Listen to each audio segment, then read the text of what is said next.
Arsenal ultimate Mudryk payout settled. That means Arsenal have gone ahead to go on and will reveal or confirm that they won't exceed a certain price for buying Mykhailo Mudryk. And obviously, Ben White has come. Sorry, not Ben White. This is Jacobs Ben has come out with that story that Arsenal are not willing to go on and pay more than a certain amount of money. That is the price ceiling has been set by Arsenal. Then Arteta has given us an injury update on Gabriel Jesus, not Gabriel Jesus, on Reiss Nelson. And lastly, we are going to talk about Gabriel Martinelli, one of the players that is going to hate to show Arsenal that I'm here to stay and I'm going nowhere. Welcome to Rokani Media Football. How are you guys? And where are you watching us from? I've come late today because of the internet, guys. Internet is a problem here. My internet service providers have been here to settle it up, but obviously it has not been settled down. So I try to improvise, but it's not as fast as the other one that I use of fiber. But obviously we are going to get it sorted, I think, by tomorrow. I think the God Lord that we serve is going to go on and really lead us to the next level. But smash the like button, comment and share. And thank you guys for really showing me the love and watching in. It's always nice having you onto this channel. Now, Jacobs Ben was talking to a girl on the YouTube channel known as Eagle. And you know, Eagle is really a very fancy Arsenal supporter. He came out and asked him on how much Arsenal will pay for Mudryk. Jacobs Ben told him that Arsenal are hoping for 50 million euros with strong add-ons to take it somewhere around 60 to 65 million euros, and some kind of sell clause on Shakhtar can gain something that takes the value even higher. This is what we came on and told you here on this channel, I think like a week back, that there is no way Arsenal is going to go on and pay 100 million euros. And even Jacobs Ben has gone ahead to confirm to us that sources say privately that Mykhailo Mudryk's fee will be 60 to 65 million euros if Arsenal get their way at the top. Arsenal's starting point will be even lower than that as well, and the way forward, as ever, with these kinds of deals will be around the structure, meaning that the deal is going to be between 60 to 65 million euros. And he concluded by telling us that Arsenal are definitely not going to put down anywhere close to 100 million euros, but what they might do is put down 50 to 60 million euros with some gettable add-ons and even potentially a sell-on percentage to Shakhtar should they eventually let him go elsewhere. And this is what I really had to go on and really confirm from Jacobs Ben, because to me, I believe the realistic evaluation of Mykhailo Mudryk is just, it's 50 million euros. 60, yeah, not bad, but the perfect price for him is 50 million euros because he is not proven.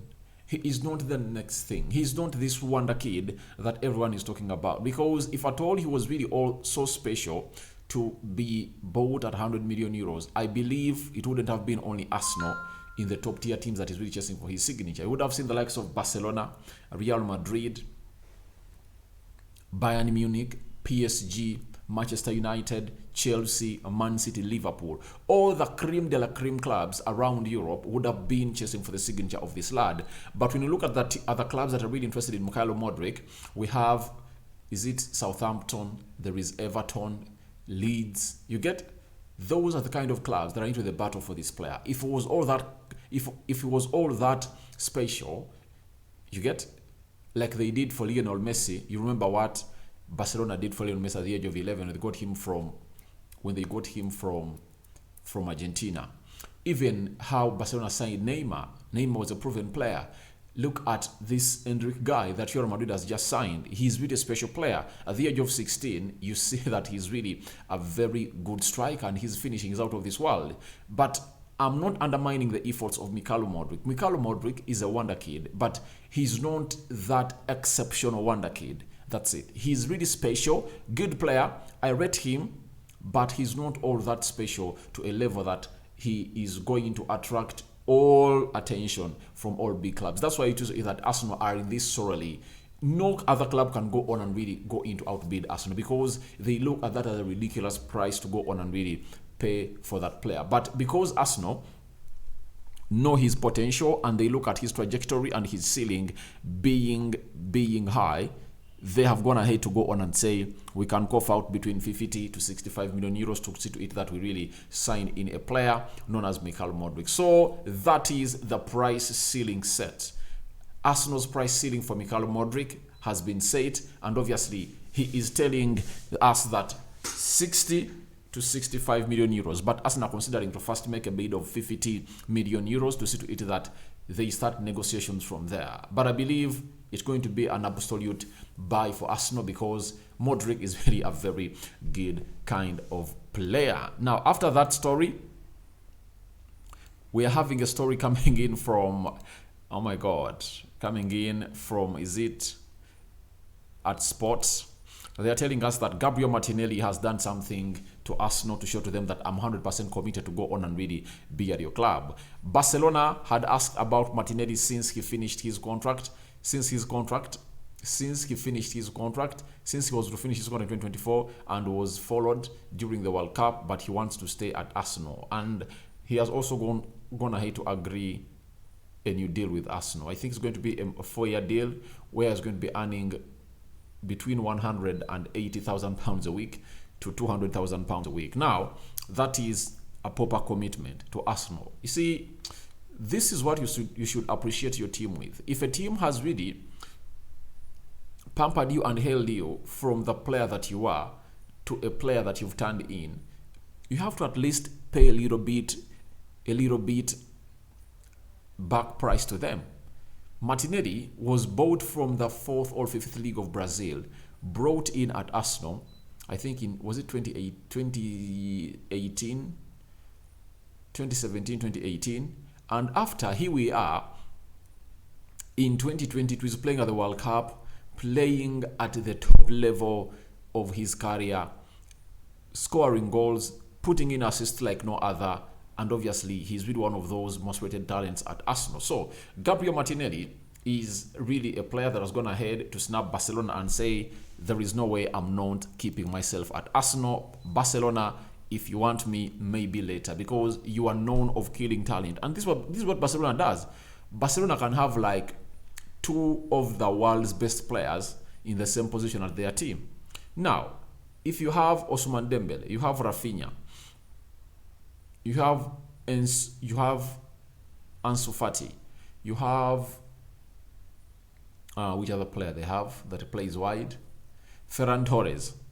Why do you want to come and waste the career of the lad Martinelli? Because you won't really he's not going to get enough playing time like he gets at Arsenal. He's not going to enjoy himself like he enjoys at Arsenal because they are not going to give him that freedom.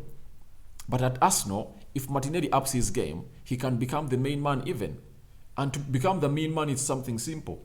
Go on, score 20 goals, 2 consecutive seasons, and you become the main man. Look at Bukayo Saka.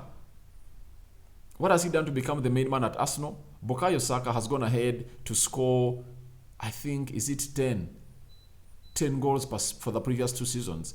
And he has earned himself that right to be talked about. Emile Smith-Rowe, he earned himself to be talked about last season after scoring close to 10 to 12 goals. So it shows you that it's a matter of going in and getting those goals done and dusted, then everything will go on and really get. But good for Martinelli to snap Barcelona and really show his commitment to a side called Arsenal that really nurtured him from the 5th Division League of Brazil to where he is right about now. We all know that Reiss got an injury when Arsenal was beaten by Juventus 2-0, and Mikel Arteta has gone ahead to provide a Reiss Nelson injury update. He has told us that with Reiss Nelson, unfortunately, he picked up an injury in the game against Juventus and he's going to be out for a while.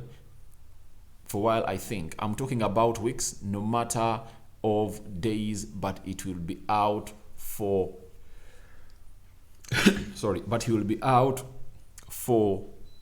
he will be out for weeks.